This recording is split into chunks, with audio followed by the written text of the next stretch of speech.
I got Matt Hilton here, top producer with Keller Williams. You've been in the business how long?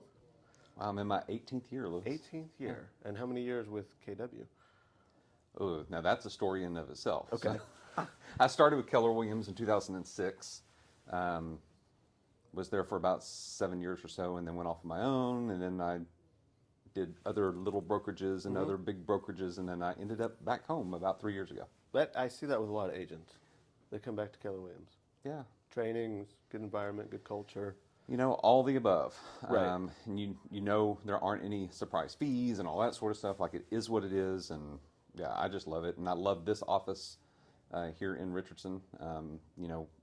When I was with Remax prior to this, I was like, I'm either going to stay here, I'm going to go somewhere else. So I just interviewed other brokerages, including other Keller Williams offices, Coldwell Banker, Fathom, all the things. And I chose this one. I enjoy this office quite a bit Yeah, myself. it's a great office. Yeah. So as you know, my goal with this is figure out the 80-20 rule, which is Yeah, what is that? what is that? What the heck are you talking about? In real estate, I have no idea. It's real estate follows it even more so, which is 10% of the agents are selling 90% of the real estate. They're making 90% of the money. You're in that top 10%.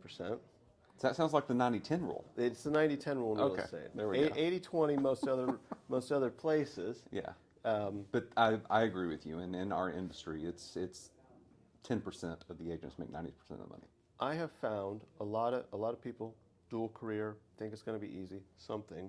That top 10% of agents are following the 80-20 rule of life, which is 20% of what you do is breeding 80% of the business. And that 20%, they're hyper-focused. They're doing something that the other 80% is not doing. And in this case, the other 90% is not doing. And that ratio seems to be getting even tighter as the years go by. The top 5% are selling an unbelievable amount of real estate. Yeah. So obviously, I mean, you've been successful. You're here 18 years.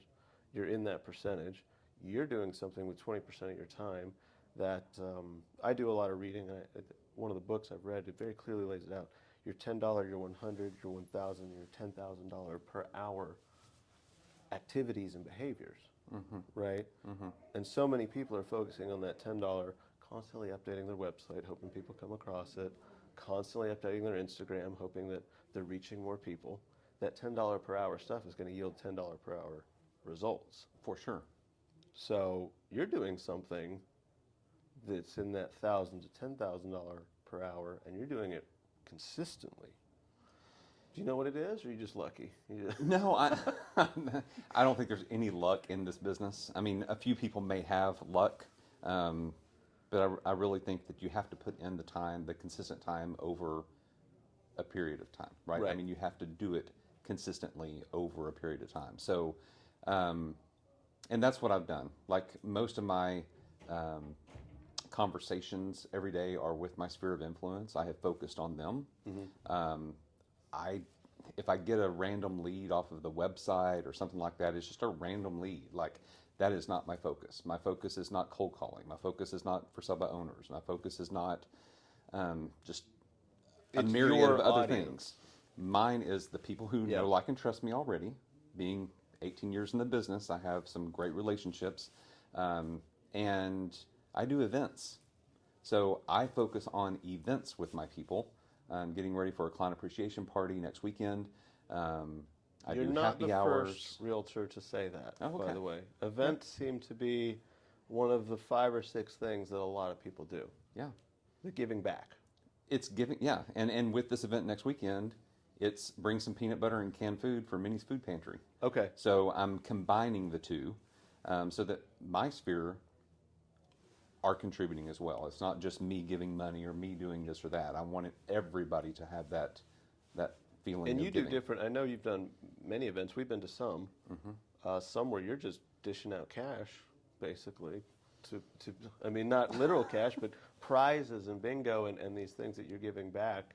Because there's always that, my real estate agent made 6% on my sale. He's making a lot of money. And you're letting your clients know you value them, and you're not just a paycheck. Yeah. And want to be clear, too, that, you threw out a number. In our industry, it's not set, right? I mean, there are That's the commissions can be perception, all though, over. that But that you're is the just- perception, you're that we just- make gobs of money. Yes. And what the other thing that I do, Lewis, is I show value. I show value to my sellers. I show value to my buyers. And I said, events, but there's another E that I focus on too, and that's an experience. I want my clients to have an experience that they remember. It's kind of like giving gifts. So I don't give gifts to my kids very much anymore. It's about an experience. So they're going to remember us going on a small trip or something like that for Christmas versus me giving them the fad item of the year. Nice times over nice things. That's it. Yeah. That's it. And so I have translated that to my client base as well. And it's translated really well. People remember those experiences. Yeah. I mean, even if you don't take pictures of vacation, you remember it vividly. Oh, yeah. It's going to be, I mean, if you're lucky enough, it's what they call a core memory, right? I mean, it's one of those core memories that they go, oh, remember that time when? Yeah. Now, I follow the mindset, leaders are readers, readers are leaders. And there's many correlations to the amount of books you read directly relate to your income stream. And I read, but I also like master classes. I like just generally being curious and learning constantly. This gives me an opportunity to learn. I always pick up something with every single time I talk to anybody. Are you a reader? Are you an audiobook guy? Or I'm a little of both. Okay. So I have probably 4 or 5 different books by my nightstand, or on my nightstand. And then I have like a ton of audiobooks that while I'm in the car, I like to listen to books. So it's not just one genre either. So like when I'm in the car, I'm listening to books that are more fantasy, not fantasy, but fiction, like, those type of things, where I don't really have to put a lot of thought into it. It takes my mind into a murder trial or, something like that, or a love story, and it's something I don't really have to think about. The books on my nightstand, those are the ones where I have the highlighter, I'm really getting into it, and because with those, I feel like I need to go back and reread some things to really imprint in my brain, instead of it just being something I hear. I was talking to Ben Baker, and I will get a book and the audiobook at the same time. I'm dyslexic, and it helps me quite a bit. But that 30-second back button, I'm smashing over and over with my highlighter in my hand and a pencil scribbling notes in it. And you said highlighter. Most people I talk to say, read a book with a highlighter, and it's those heavy books that you're learning business or you're learning a new skill set. And the highlighter is a very common theme. Yeah, and something I've been doing here recently is going back and reading books that I read 7 to 10 years ago. And I'm at a different point in my life, so I'm picking up different things in those books than I did 7 to 10 years ago. It's like the adult humor you pick up in Toy Story when you're there. You older. go. Oh wow, they snuck that in there, didn't they? Yeah. What do you do? A lot of people will say, "Oh, you got to focus on business. You got to focus on business." The older I get, the more I realize, I got to focus on my business. But part of that 80-20 thing that I'm so obsessed with here is a good portion of my time needs to be about me, about my family, about. There's a book I've read, they call it Renaissance Time, which is essentially 500 years ago, was really 500 years ago and back. There wasn't the technology. In the last 500 years, technology has changed so much, and it was such a more analog time, and your basis of life was to survive, and you had to rely on your family. There was no air conditioning. There was no running water. Right. You had to dig holes to bury whatever it was. You had to find water. You had to do manual labor all day long. There was no mapping feature to show you which way to go. You had to find it on your own. And if your horse got a flat tire, you're stopping. Yeah. So I find myself in the woods a lot. I find myself working with my hands and even getting away from some of the power tools that I like to use and just going so organic and so analog. And for me, I can spend 20% of the time really high level, but I need that escape in order for my brain to operate in that high level for a short time. What are you doing for your Renaissance time? That's a great question. So first, I schedule it. Yeah. For It's me, on your with calendar. anything in life, and I say this, and sometimes people think that it's rude when I say it. Like if they say, "Hey, let's go out for drinks," or "Hey, let's meet up for dinner," I'm like, "Let's get it on the calendar so it exists." It's not for them. It's not a slight on them at all. Right. It's I know myself that if I don't have it in my calendar, it doesn't exist. So the first thing I do on my calendar is I put down vacation time. Like, and I value that time just like it would be, not that I've been to the doctor for, a heart procedure, but I'm protected and it doesn't go away. So that's the first thing I do. In 2022, Lewis, that was the year that, 16 years in the business then. It was the height of, real estate just exploding and doing well. That was my best year ever. Okay. And I went on 8 different vacations, Right. 7 of which were overseas. So I love to travel, so that is my time. And most of those trips were on my own. Like I didn't go with a group of people. I didn't go with somebody. It was just me. And so the one I went last May when I turned 50, I went to Alberta, Canada. First time I'd been to Canada. I knew you went to Canada recently. Yeah, and I drove from Calgary up to Banff and Lake Louise and all that. And on the way, I have a Great Lake, don't I? yeah, Lake Lewis. Yeah. you do, but it's Louise. Oh, okay. All right. Sure. But yeah, so as I was driving up there, I saw these waterfalls. I saw and off in the distance. I parked my car, got out, and walked and went exploring. And I hadn't done that in so long, but just the connection with nature was something that I experienced, and I knew I had it within me. I think everybody does. They would take some time. Because when I was a kid, I would go fishing and hunting with my dad and my grandfather, and we'd go camping. Like, we'd do all those things. But it seemed like as it progressed, as I got older, that went away. It's not a priority. Right. You And gotta make so it that- making it a priority Yes. is very important. So those are some things that I do. I And love that- to travel. That falls in line with exactly that Renaissance time, which is everything you just explained was pure analog. There's no technology involved in that. Yep. And it's you connecting back with nature yourself. Yeah. And I find a lot of successful people spend countless hours in nature, completely away from the concrete and the phone. And people often question, how the heck are you running $3-4 million a year business? You got 10-15 employees, and you're out in the woods for 4 days in a row in the middle of the week. How are you doing that? And a lot of them have the answer, it's because of those days in the woods that I'm able to come back here and be the full version of myself. Now, there's something I will tell you as well. Yeah. Last year, I did not go on as many. I went like on maybe 3 vacations, Okay. and I did not have as good of a year. Now, it could have been the market. Right. It could have been whatever. But I'm looking at it going, Did you yourself, Matt, have as good of a year? Not financially, just you. no. Right. And so if there is a correlation, I will figure it out this year, because I do have other vacations planned. And already I can see that I'm looking forward to my first one coming up in March. And things are starting to happen in my business and in my life, in my faith. Like, my word for this year, Lewis, is intentionality, right? So being intentional about my kids, my relationships, my work, being intentional about my health, like all those things. And when you're intentional about things, you focus on those, and they become your why. They become the reason that you do the things that you do. And somehow the success results happen. Yeah, They're bred from those activities. that's right. I have found that to be very true. Yep. Yeah. My Instagram, if anyone follows it, is me on my bike in the woods.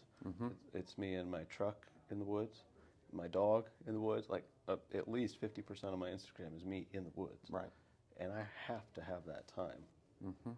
Now, part of having that time, as your business gets to a certain point, is firing yourself from certain roles that take so much of your time. And you've had different iterations, I know, through the years of having multiple people with you or no people with you. in running Matt's business, Right. right? And so y- I know that you're a proponent of literally firing yourself from some of those $10 an hour tasks that you Yeah. got to get rid of if you're going to think about those $1,000 and $10,000 an hour. How have you felt or found in your business? What have you done to fire yourself from those roles? Great question. So, one of the things I teach new agents is there are dollar producing activities and non-dollar producing activities, right? So, if you'll focus on the dollar producing, you're calling it the $10 an hour. I call that non-dollar producing, right? Right. So it's like if it's a $10 an hour That's what activity, you're paying someone like give to it do. off to somebody because your time is so much more valuable than that. So, or it should be, right? One of the things that I did is my son and I created a sign and lockbox delivery company for agents.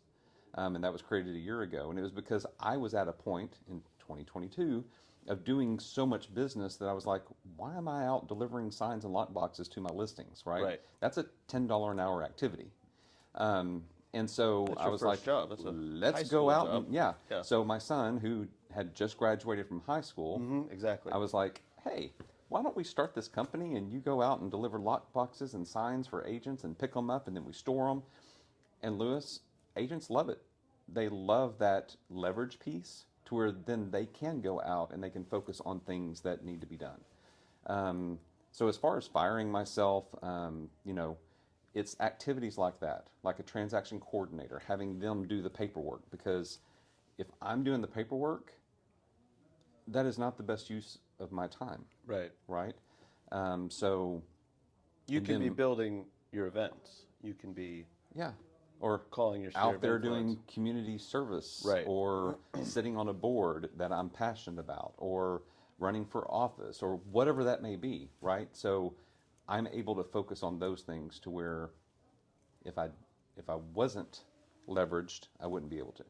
Now, you said community service. So I'm in programs. I'm in coaching programs that are specific to the inspection world. And one of the things that they tell you is you really need a mission statement. And I took it as, okay, but no one reads the mission statement ever. I mean, Apple has one. No one knows what it is, right? But a motto almost. And you're talking about the community service. And everyone knows we give money to animal shelters, but I thought long and hard about that, and I had like 10 different iterations. And finally I fell on our mission statement, and our motto is, leave it better than you found it. Just in all aspects of life. Yeah. Whether you're on a trail and you just push a brush pile out of the way to clear the trail, or you're giving back to whatever religious affiliation you're with, or the community, or soup kitchens, or any of that, do you have a motto that you're living by, or within your, because your sphere of influence, you'll attract the people that you're most like, obviously. Yeah. Yeah. So I do, and it goes something like, we help people with all aspects of real estate through every transition of life. Okay. And so those transitions are whether downsizing, upsizing, maybe a divorce, maybe a bankruptcy, whatever it may be. We are the people that will help you through that transition, because more than likely, me or someone that works with me has been through it as well. Right. So, when you focus on others and you meet them where they are, instead of you trying to push something on them, I just found that that's where my focus is helping people where they are in life. Okay. I like that.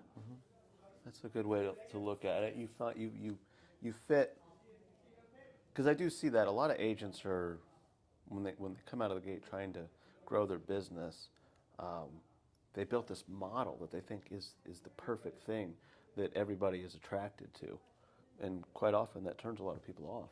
Yeah. They want a friend. Yeah. That's going to guide them through. If they're not an investor, it's the single largest purchase of their entire life. That's right. I mean, some of these lately, just to get into a house, you're spending $300 and up. Yeah.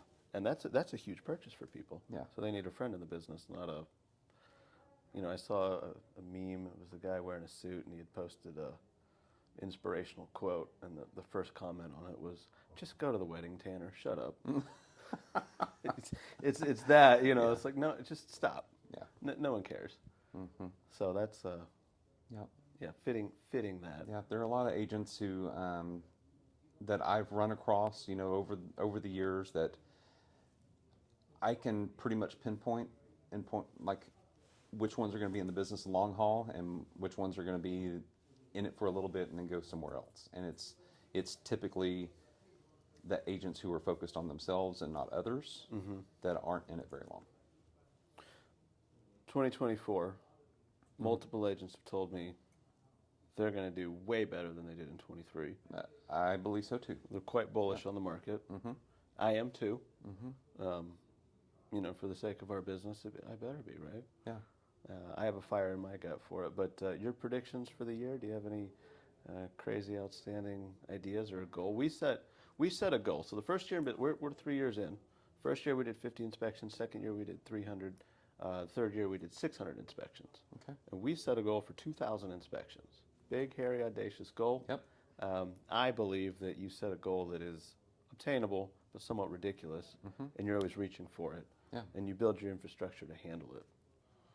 You got a big, hairy, audacious goal? I do. Okay. I do. So Jordan Kennedy joined me from Remax about 2 weeks ago, and we set that big, hairy, audacious You goal. like that? Oh put yeah, that on your and whiteboard? the BHAG. Yeah.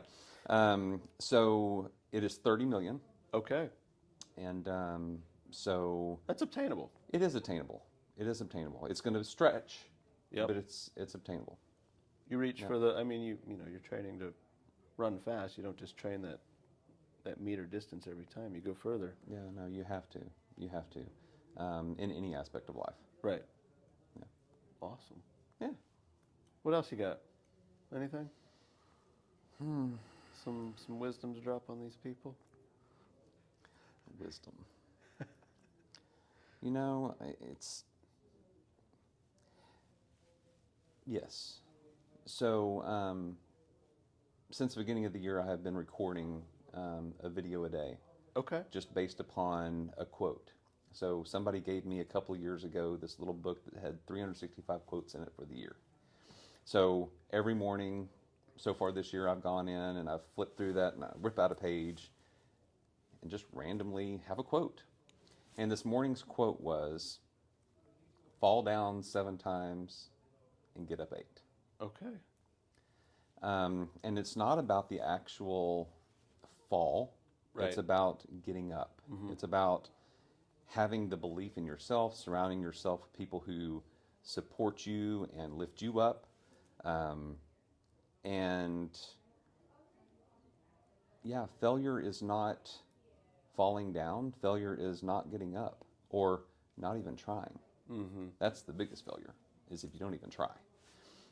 So I would just encourage everybody to, you know, get up, even if you fall, whether it's with your health, if you live in an area that's constantly hit by hurricanes, if it's relationships, if it's financial, whatever the hits may be, like, get up.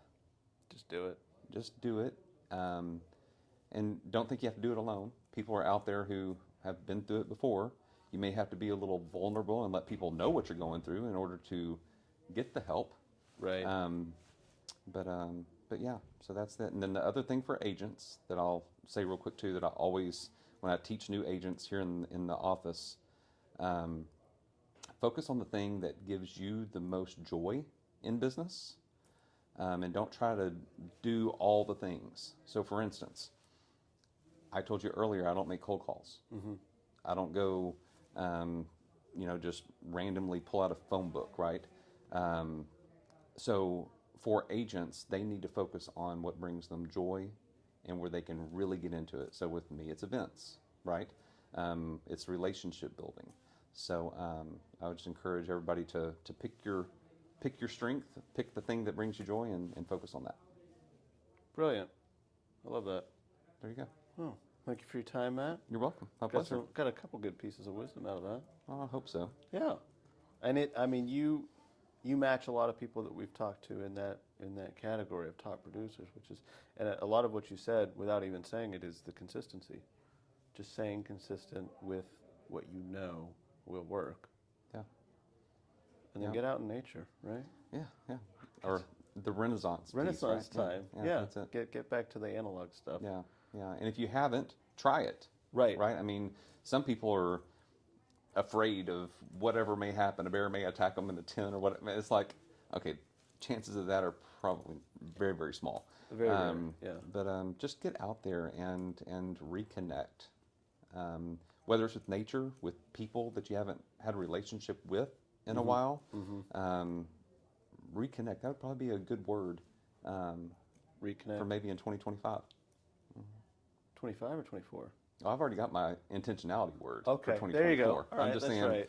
that gives me some thought on maybe what my word could be for 2025. 25. I don't I don't believe in New Year's resolutions. That's what I Okay. wanted to say. That's fair. Yeah.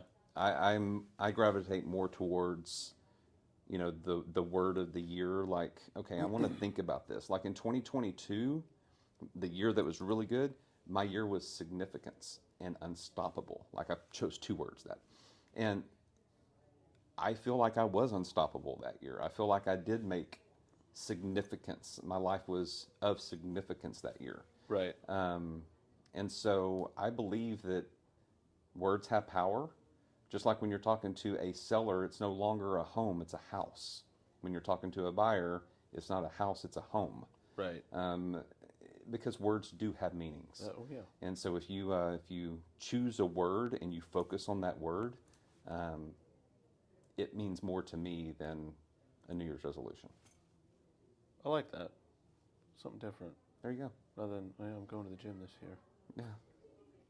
All right, Matt. Well, thank you for your time. Thank you, sir. All right. All right. We'll see you all in the next one.